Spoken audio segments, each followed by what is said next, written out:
Assalamualaikum warahmatullahi wabarakatuh. Nama saya Aisyah Kusuma Putri, NPM 10060111814 dari kelas Analisis Data Eksplorasi D akan mempresentasikan hasil kerja saya dalam soal ujian tengah semester. Soal yang pertama, membuat histogram dan dilanjutkan dengan pemulusan kernel. Dengan menggunakan software Minitab, kami memperoleh histogram untuk data banyaknya keluarga di Provinsi Yogyakarta, yaitu kami dapat lihat bahwa data menjulur ke kanan, terdapat satu puncak yang kami sebut sebagai unimodal, dan data tersebut ada data yang terpisah dari kumpulan data lainnya, sehingga diindikasikan bahwa adanya pencilan atau outlier pada data tersebut. Dengan menggunakan software RStudio untuk pemulusan kernel dengan H sebesar 20, dapat diperoleh kurva sebagai berikut. Dengan kesimpulan, lebar H atau bandwidth atau lebar jendela sebesar 20 yang kecil tersebut, maka fungsi kurva kernel cenderung kurus atau kami sebut sebagai spiky. Kemudian beberapa nilai pengamatan untuk data banyaknya keluarga di Provinsi Yogyakarta memberikan nilai 0. Nomor 2, buatlah diagram dahan daun.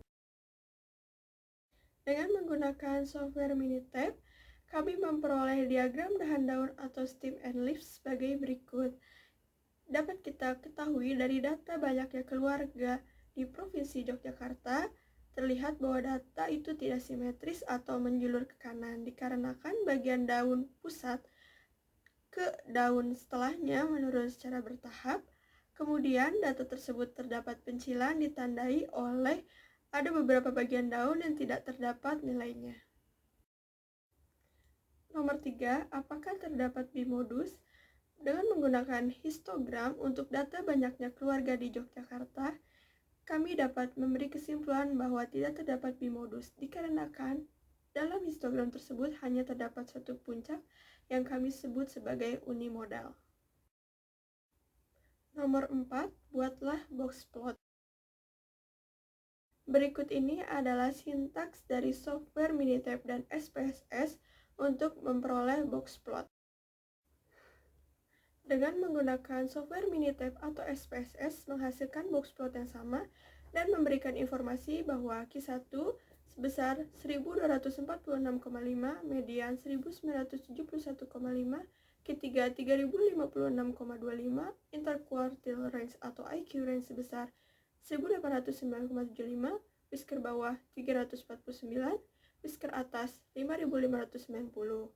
Kemudian diketahui bahwa data banyaknya keluarga di Provinsi Yogyakarta terdapat pencilan jika pada output SPSS terdapat angka di luar box plot, jika pada output Minitab terdapat simbol bintang yang di luar box plot. Nomor 5, menghitung skewness dan melihat apakah data simetris atau miring ke kanan atau miring ke kiri. Dengan menggunakan software SPSS diperoleh bahwa data banyaknya keluarga di Provinsi Yogyakarta miring ke kanan dan tidak simetris, sebab nilai skewness-nya sebesar 2,948 jauh dengan 0, kemudian nilai median sebesar 1971,50 kurang dari nilai min yaitu sebesar 2459,50, dan hal tersebut diperkuat dengan histogram yang terlihat bahwa data menjulur ke kanan.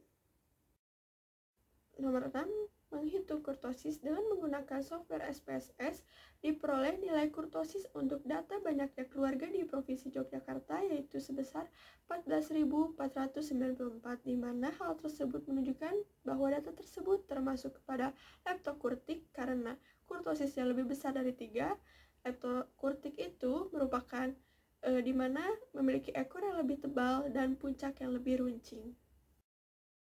Nomor 7, melihat apakah ada pencilan atau tidak. Dan menggunakan software RStudio diperoleh bahwa terdapat 10 pencilan dalam data banyaknya keluarga di Provinsi Yogyakarta. Dalam output RStudio juga terdapat data-data mana yang merupakan data pencilan dan nilai-nilai pengamatan mana yang merupakan sebagai data pencilan.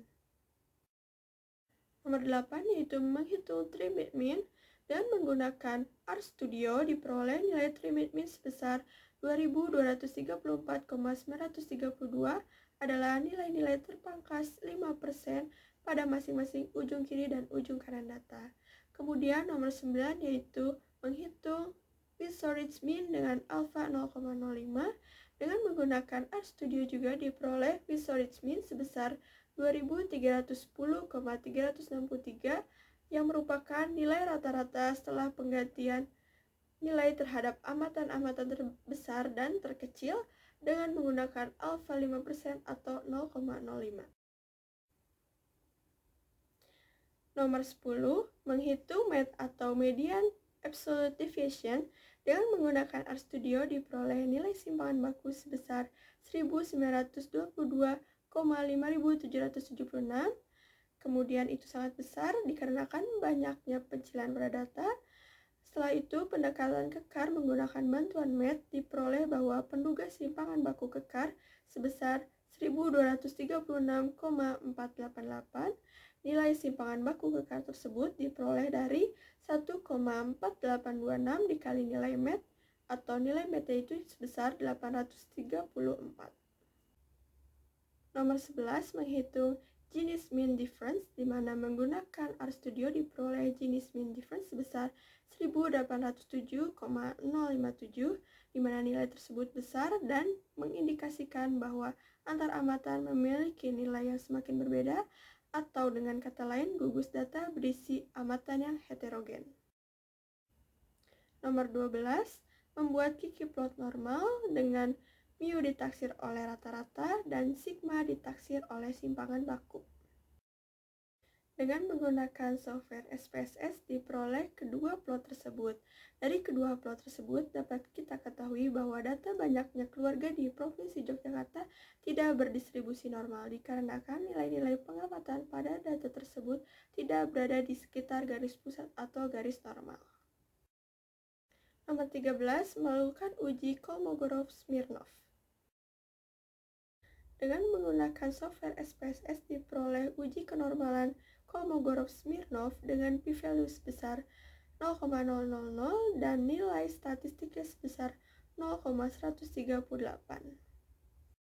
Dengan menggunakan kriteria uji yaitu p-value kurang dari alfa akan tolakan 0, maka kesimpulan untuk uji ini tolakan 0 sebab p-value 0,00 kurang dari 0,05.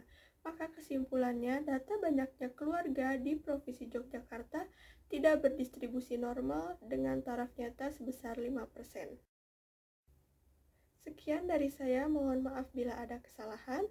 Terima kasih. Wassalamualaikum warahmatullahi wabarakatuh.